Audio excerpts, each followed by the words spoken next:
Calathea അല്ലെങ്കിൽ prayer plant എന്നൊക്കെ അറിയപ്പെടുന്നൊരു ചെടിയാണിത് കേട്ടോ. ഇത് ഡയറക്റ്റ് സൺലൈറ്റ് അടിക്കാത്ത ഏതൊരു സ്ഥലത്തും വെച്ച് നമുക്ക് വളർത്താം. ഇൻഡോറായിട്ടും ഔട്ട്ഡോറായിട്ടും വളർത്താം.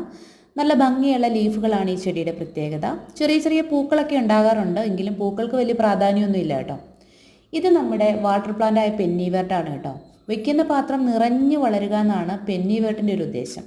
അപ്പോൾ നല്ല ഒരു ഡ്രെയിനേജ് ഹോൾ ഇല്ലാത്ത പാത്രത്തിൽ വേണം നമ്മൾ പെന്നിവേർട്ട് സെറ്റ് ചെയ്യാൻ. അത്യാവശ്യം വെള്ളം വേണ്ട ഒരു പ്ലാന്റാണ്. അപ്പം നല്ല ഭംഗിയാണ് ഇതിങ്ങനെ പച്ച കളറിൽ വട്ട ഇലകളോടുകൂടി നിൽക്കുന്ന കാണാനായിട്ട്. ഇത് നമ്മുടെ ആമ്പലാണ്, ബ്ലൂ വിസിൽ. ബ്ലൂ വിസിലും ഡൗബനും മാത്രമാണ് ഞാനിപ്പോൾ ഇവിടെ ബാൽക്കണിയിൽ സെറ്റ് ചെയ്തേക്കുന്നത്. ബാക്കി എല്ലാ പ്ലാന്റുകളും നമ്മൾ നമ്മുടെ പുതിയ വീട്ടിലേക്ക് കൊണ്ടുപോയി. അപ്പം ഈ 2 പ്ലാന്റ് ഇവിടെ വെച്ചേക്കുന്നത് എന്താണെന്ന് ചോദിച്ചാൽ, ഇതാണ് ഞാൻ ആദ്യമായിട്ട് വാങ്ങിച്ച വാട്ടർ പ്ലാന്റുകൾ, അതിലെ ആമ്പലുകൾ കേട്ടോ. അതുകൊണ്ട് ഇതിലെ ഓരോ തൈകൾ ഇവിടെ വെച്ചിട്ടുണ്ട് എപ്പോഴും കാണാനായിട്ട്. ഇത് നമ്മുടെ ബട്ടർഫ്ലൈ പ്ലാന്റ് ആണ് കേട്ടോ.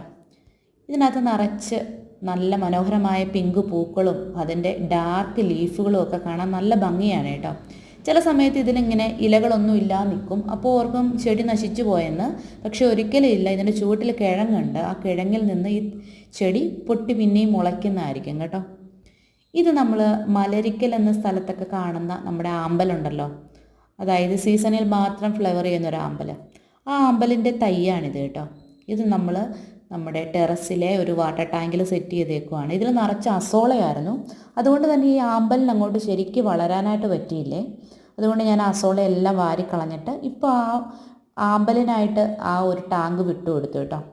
എന്തായാലും ഇതിന് നന്നായിട്ട് പൂ ഇവിടെ ഇട്ടിരുന്നു, ഇനിയും പൂ ഇടുമായിരിക്കും എന്ന് പ്രതീക്ഷിക്കുന്നു. അപ്പോൾ ഇത് സീസണിൽ മാത്രം ഫ്ലവർ ചെയ്യുന്ന ഹാർഡി ആയിട്ടുള്ള ആമ്പലാണ് കേട്ടോ. നല്ല ഡാർക്ക് പിങ്ക് കളറുള്ള പൂവാണ്, നല്ല ഭംഗിയാണ് കാണാൻ. ഡേ ബ്ലൂമറാണ് കേട്ടോ.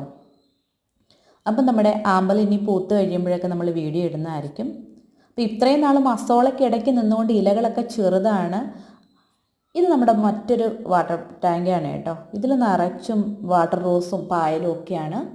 ഇതിൽ നമ്മൾ കുറേ ഗൗരാമി അല്ലെങ്കിൽ ഗോൾഡ് ഫിഷൊക്കെ ഇട്ടിട്ടുണ്ട് കേട്ടോ.